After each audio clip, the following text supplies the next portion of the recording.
Good afternoon, everyone, and welcome to R2A's launch of the 12th edition of the R2A text, Engineering Due Diligence, How to Demonstrate SFAIRP. I'm Gaye Francis, and also online is my business partner, Richard Robinson. All right, just as a little bit of an introduction, as many of you know, Rich and I are career risk and due diligence engineers and have been working together at R2A for over 25 years now. That long, Richard. Today we're proud to launch the 12th edition of the R2A text, which was first published in 1996. Engineering Due Diligence, How to Demonstrate SFAIRP has been updated to reflect the introduction of the criminal manslaughter provisions in the health and safety legislation in Australia and New Zealand, using the notion of SFAIRP. With due diligence now ubiquitous in Australian law, this text articulates the concept of how to engineer due diligence to meet the satisfaction of the courts and the common law negligence. It is written from the perspective of expert witnesses acting before courts in Australia and New Zealand. It's important to note, always as our disclaimer, it's important to note that R2A are consulting engineers, not a legal practice, and whilst we regularly test our approach and understanding with very many lawyers in Australia and New Zealand, this presentation doesn't constitute legal advice. So without further ado, Richard will run through our presentation for the 12th edition. Thanks, Gaye. 25 years. And you have to decide whether it's ubiquity or ubiquitousness. But anyway, there's today's plan. There's a welcome, and why would we go to the 12th edition anyway, which Gaye sort of put an intro to. What's changed from the 11th edition? Obviously, there's some legislative updates, particularly in Western Australia and that sort of thing. We basically, I think, and that's the core difference between the earlier edition, we have refined our expert witness perspective. I don't think we realised this was quite so important, but when you see some of the points that we make in this presentation, I think you'll actually understand why it's become so important, because a lot of the regulators and indeed some of the codes of practice, for example, under the WHS legislation, are actually in error and inconsistent with the legislation, some of which the lawyers agree with us on, but obviously some of the regulators don't, and that adds a dimension that needs to be thought through. As we note there, that the fact that it's the ubiquity of due diligence, but what's actually happened is that SFAIRP, in effect, has become a better way of expressing it, and therefore we're moving away from risk terminology generally, because people always crash back to risk assessment, which is pretty much inconsistent with what the SFAIRP approach is. There's a sort of last point about clarifying SFAIRP in terms of the hierarchy of control, because it suddenly dawned on us that if we're going through the way we look at things from this particular legal viewpoint, the hierarchy of control basically as expressed in all jurisdictions is still technically an error, and we'll explain why that's the case. Well, why the 12th edition? Well, in a word, or perhaps more accurately an acronym, SFAIRP. And I won't be going into all of this now, but this is actually the Australian legislative formulation of the principle of reciprocity as derived from the common law due diligence, especially by the Brisbane-born English law Lord Atkin in 1932 and Donoghue versus Stevenson, which flowed into Chris Maxwell QC's review of the 2004 of the OH&S Act in Victoria, which culminated in the SFAIRP principle going to that Act. He's now President of the Court of Appeal of the Supreme Court of Victoria. And in due course, that got pulled into the WHS legislation with the assist of the former then Deputy Prime Minister Julia Gillard as the chair of the Workplace Relations Ministers' Council, plus a cast of thousands, basically. So what's changed from the 11th edition? Well, we certainly have refined the expert witness approach, showing the connection between due diligence in the common law and due diligence statute law. Obviously, this has particularly manifested itself in WHS, but that's not exclusive. The expansion on SFAIRP and how it's used in safety and environmental legislation in preference to risk assessments. Confirmation of due diligence for sustainability, safety, project operations, security, and SIL allocation, which is a bit of a messy area. There's obviously an update in the legislative changes, particularly for WHS and WA, which commences in 6 days' time now on the last day of this month, just before April Fool's Day. We deleted the chapter on finance risk, not because we thought it was particularly an error, but because we never taught it. The book actually flows through from the ideas that R2A actually teaches. And whilst that chapter was written by 2 PhDs, and we're pretty confident of its robustness in a technical sense, it's not something that, as I said, we ever teach, so we didn't think it was sensible to keep going with it. We resplit the chapters on paradigms and models, and the reason for doing that was basically that we've discovered, particularly during this online COVID season, that we had to sort of go back to discrete, smaller, sharper chapters and presentations and things. So we just found it easy to break that out. And obviously we've got this clarification of the hierarchy of control, which we have clarified, but I've got to say we haven't actually crisply put in the book because we only did that about 3 weeks ago. And well, how did we get here? Well, we did it primarily as common law expert witnesses. It's not something we chase, but we get it. As Gaye said, 25 years for her, another few years for me. And what we mean by that is that when you're trying to establish why 2 kids were electrocuted on a roof, it's an awful thing you're reviewing. As a member of the independent blasting audit team in WA, they were blowing up and killing a man a month underground, 1 in 1,000 employees going down. The ministerial inquiry into the cost bloat of the Inland Dam upgrades. The same sort of process generally applies, even though it's obviously this is a commercial matter. Hazards imposed by salmon farmers in Marlborough Sounds, which we did under their environmental protection legislation.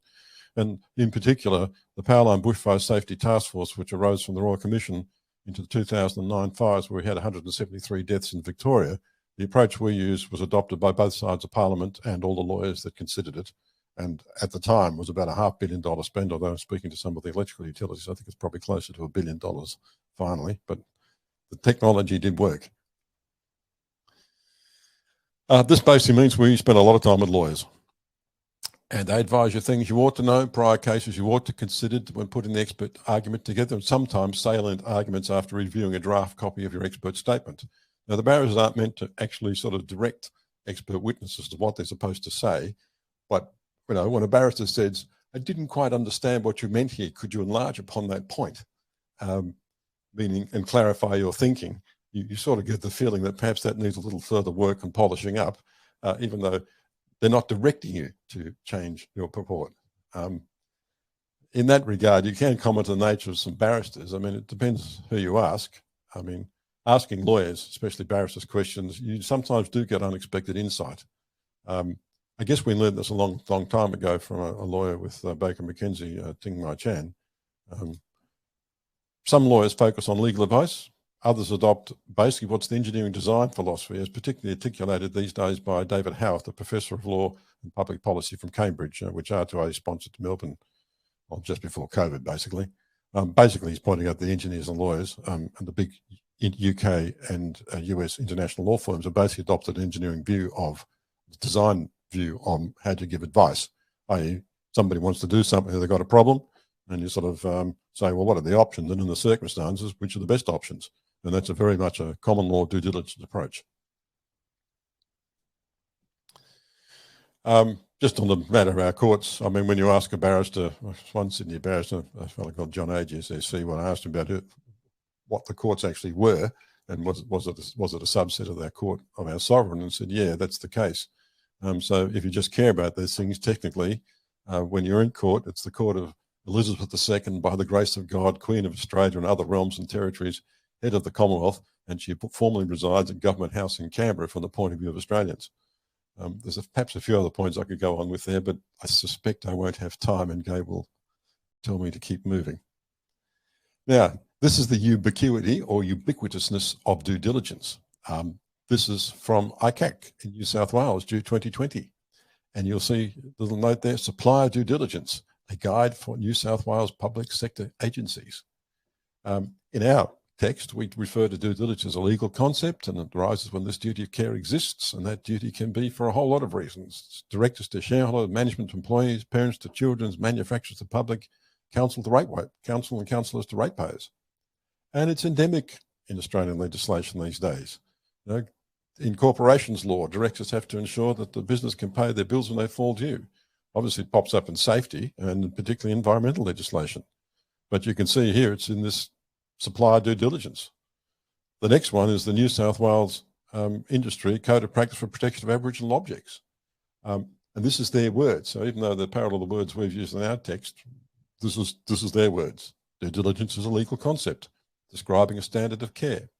Exercising due diligence means considering the likely risks of a proposed course of action. It is not enough to perform activities carefully. Due diligence requires consideration of the obligations under the National Parks and Wildlife Act and the consideration adoption of course of action that is directed towards preventing the breach of the Act. And it's preventing the breach of the legislation, which is what the SFAIRP principle is about, which is why we found it to be so useful. This one I just found interesting. This is human rights due diligence. When I was sort of making the remark, this is being used everywhere, and I made the remark that it comes from the judicial formulation of the principle of reciprocity. It's particularly, as per the Christian tradition, do unto others, per Lord Atkin. But this group here is basically a Catholic organisation, a European Catholic organisation. You can see they're talking about human rights due diligence and how do you go about demonstrating that. So what the point we're trying to make is that all this stuff is truly ubiquitous. It is everywhere. Now, it basically does come from the common law, and just putting a couple of points in to be clear about it, there are basically two defences against negligence in the common law. There's the no power defence, which is reflected in the WHS legislation, meaning you have to have, you can't be held accountable for something over which you have no control. But once you do have control, your other defence is that you put every reasonable practical precaution in place to deal with that matter. And that's what the SFAIRP principle is about. And the WHS legislation is basically you shall eliminate hazards so far as reasonably practicable. And if you can't eliminate them, then you'll minimise so far as reasonably practicable.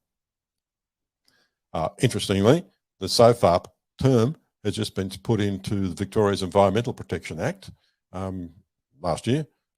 So it's sort of that the actual idea of using the term SFAIRP is actually extending through other pieces of legislation. And we suspect that's going to be ongoing. Just so you, for the record, this is from WorkSafe Victoria, and they're talking about moving the common law duty into statute law for the purposes, for example, of workplace manslaughter and so forth. And they're talking about negligence, negligent, and you'll see there that they're talking about a great falling short of the standard of care that a reasonable person would have taken in the circumstances, and obviously where there's a high risk of death in the case of OHS, WHS legislation. But negligence also includes omission, which is what the next paragraph's about. So it doesn't, it's new or ought to have known, and if you ought to, even if you should have known, then you've got to show that you've got to adequately manage that thing. And you'll notice the last paragraph there just hammers the point. The test is based on the existing common law test for criminal negligence in Victoria, and it is an appropriately high standard. The other core difference between statute and common law is that common law is done on the balance, proven on the balance of probability, where statute law is normally, and in this case, is proven on beyond reasonable doubt. But the principles of what process you go through to demonstrate or prove under either system is the same. It's just that the test, the standard is higher. This slide here is just making that point. We're basically going from common law, case law, and as developed for since the 12th century when King Henry II had consolidated up to Lord Atkin in 1932, to Chris Maxwell in 2004 in Victoria, via Julia Gillard in 2008, 2009, 2010.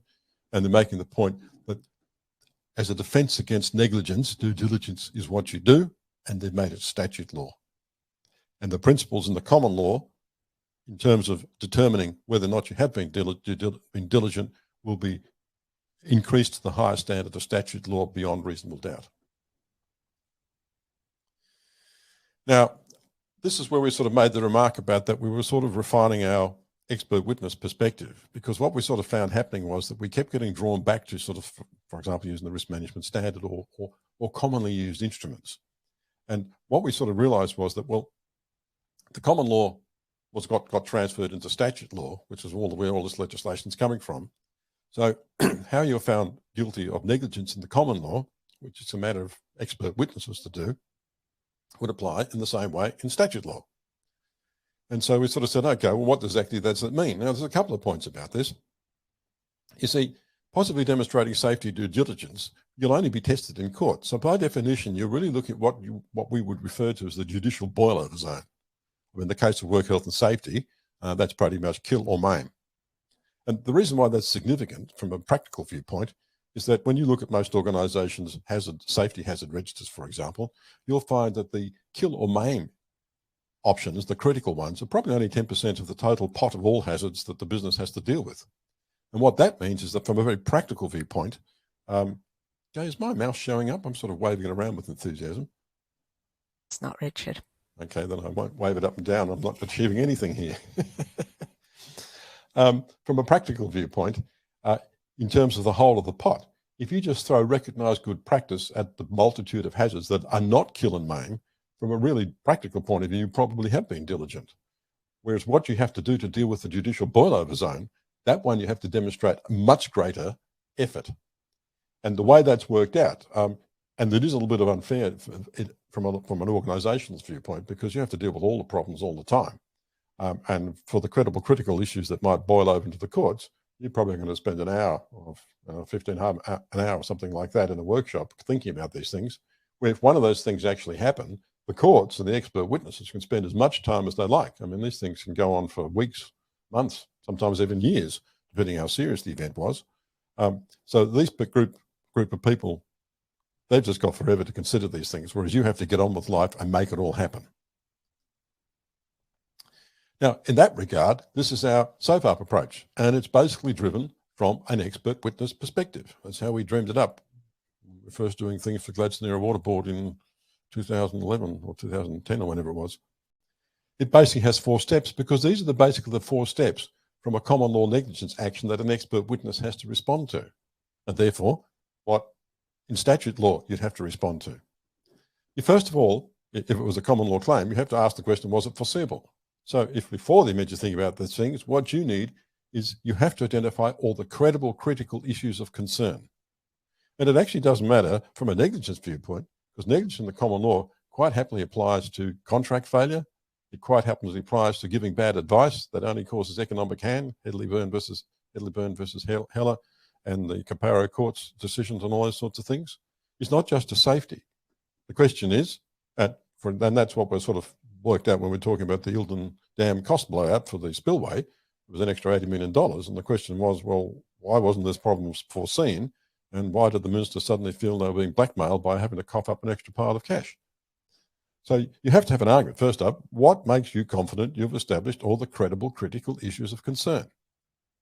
Having established the credible critical issues of concern, those matters which could be in the judicial boilover zone, for each one of those, you have to demonstrate that you've identified the possible practical precautions, all those things that can be technically done. And having identified those, you then ask, which of those in the circumstances is reasonable? And you make that decision based on the balance of the significance of the risk versus the effort required to reduce it, from Justice Mason's decision in Wyoming Shire Council versus Shirt. And you can see here, there is a risk analysis here, but it's done after you've identified the possible precautions to justify, or perhaps more correctly, justify those things which are not reasonable. And then anything you have agreed, because the precautions you now put in place are for the credible critical issues, these are now critical controls, and you must make sure they are sustained, because if you don't sustain these things, there's a fine chance that somebody will get killed, then you must have a QA system to make that work. Now, this is not new or novel. I mean, we're focusing more on the WHS legislation because that's the place where it sort of popped up the most, and the SFAIRP principles have sort of become particularly powerful, but it actually applies in all the other places. And this is from Wing Commander Joe Calerio, an expert in WHS law on behalf of the Department of Defence and the Defence Aviation Safety Authority. And I just want to make sure, because we're now about to lead into the question of loss of controls and the hierarchy of control, and how to clarify that from this legal expert witness point of view. The legislated risk management process applies irrespective of the level of safety risk. So the historical concepts of as low as reasonably practicable, risk tolerability and risk acceptance do not apply. If followed, these common risk management concepts can lead a person to error by ceasing risk reduction prematurely and resulting in the breach of relevant sections. Similarly, the lack of a two-state gated process in ISO 31000 can lead a person to error by missing the strict obligation to eliminate a hazard so far as is reasonably practicable before commencing risk minimisation activities. This sort of defines the weakness of a number of things that we see very frequently out there. And obviously, from our point of view, drive us a little crackers. This is Gaye's particularly favourite explanation of what the heck it all means. But in the old system, everyone kept asking, is this thing bad enough that we need to do something about it? That's what the whole idea of target levels of risk and safety, do we have to keep putting more and more controls until we achieve a certain objective? Whereas the new formulation just says, here's some good ideas. Why wouldn't we do it? And the reason why this is important, just to give you a sort of simple example, which we expressed when we were writing papers with the Dam Safety Regulator in Victoria for the ANCOL group, the Australian National Committee on Large Dams.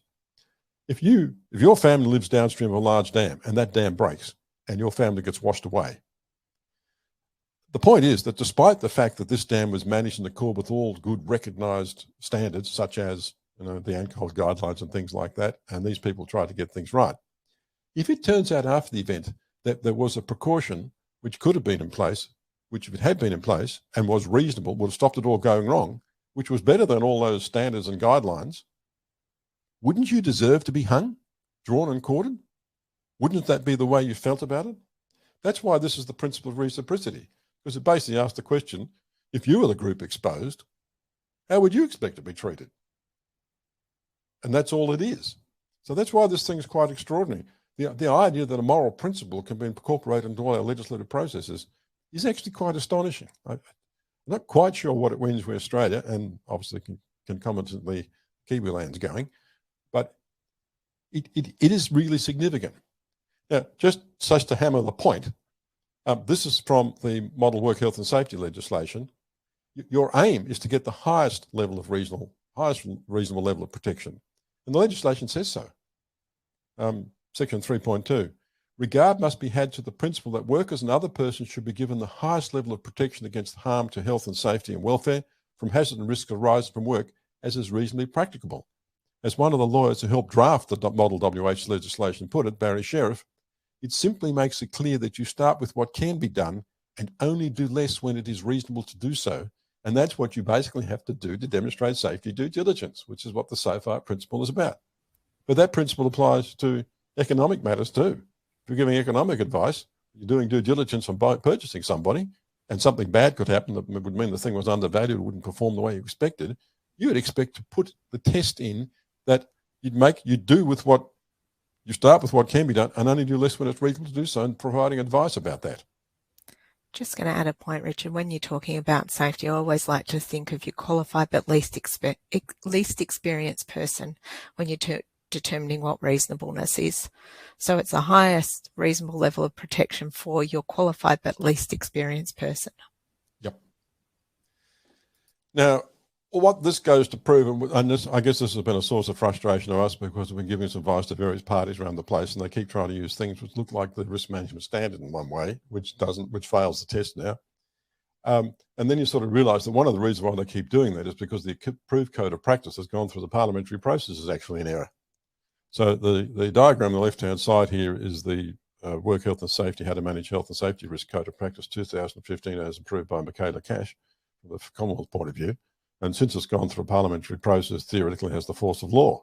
So contradicting this is a bit of a problem.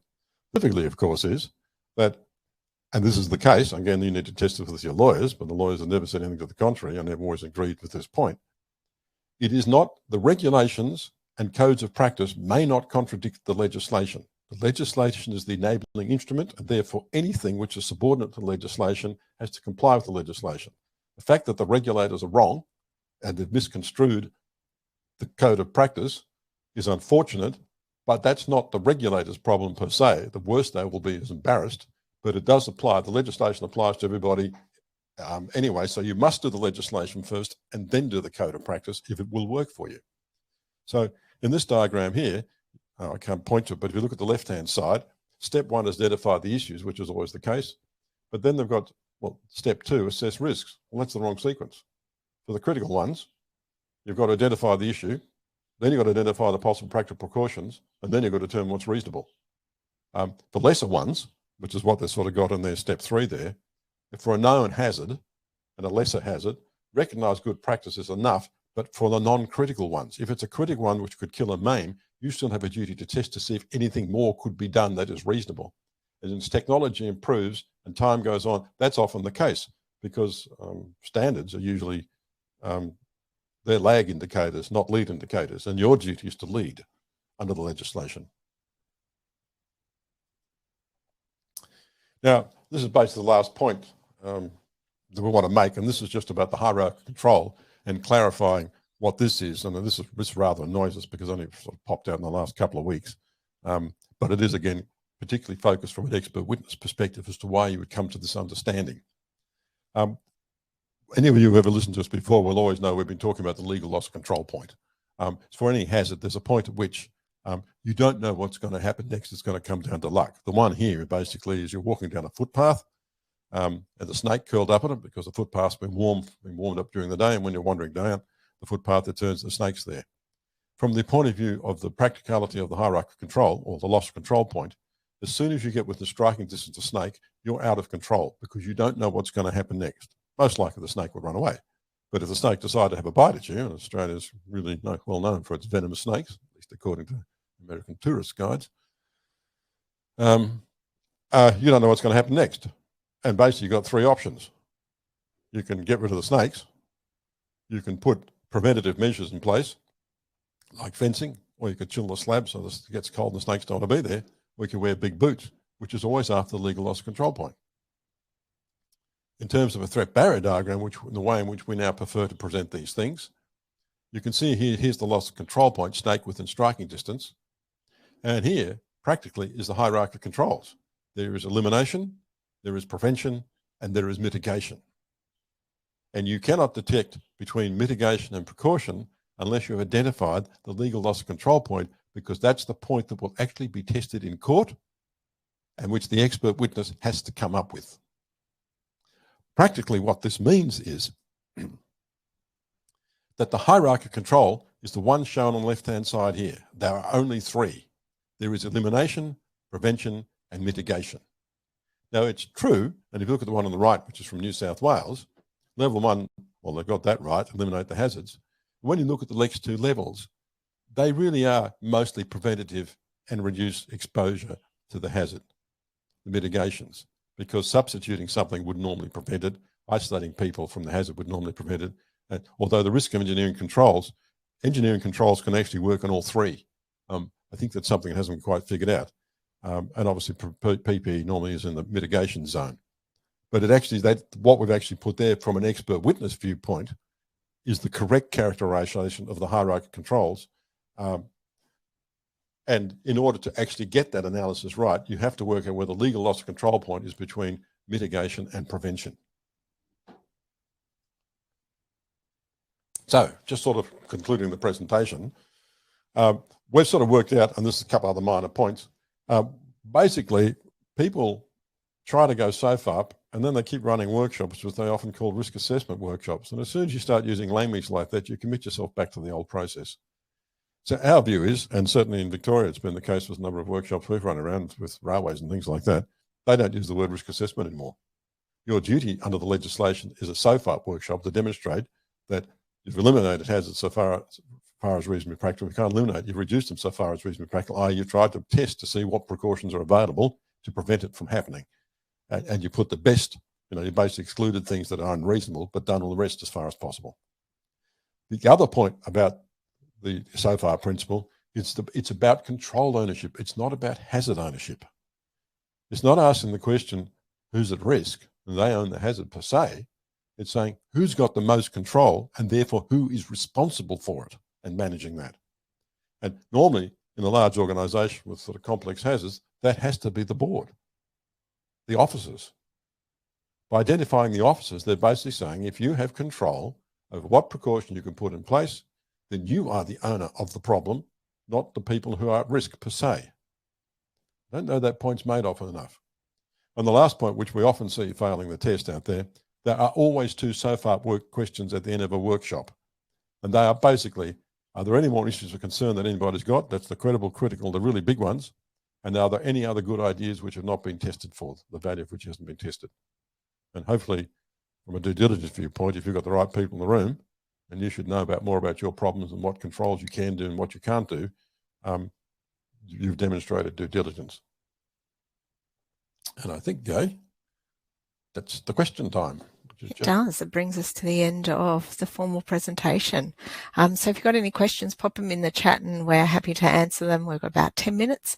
But I think what we've found is the SFAIRP and the way to demonstrate due diligence can be applied to a whole lot of things. So yeah, it's sort of being pushed from the safety aspect, but we've certainly used it for environmental reviews that we've done and project in particular, Richard. So it's all looking forward to what are the controls that you have to put in place to demonstrate due diligence.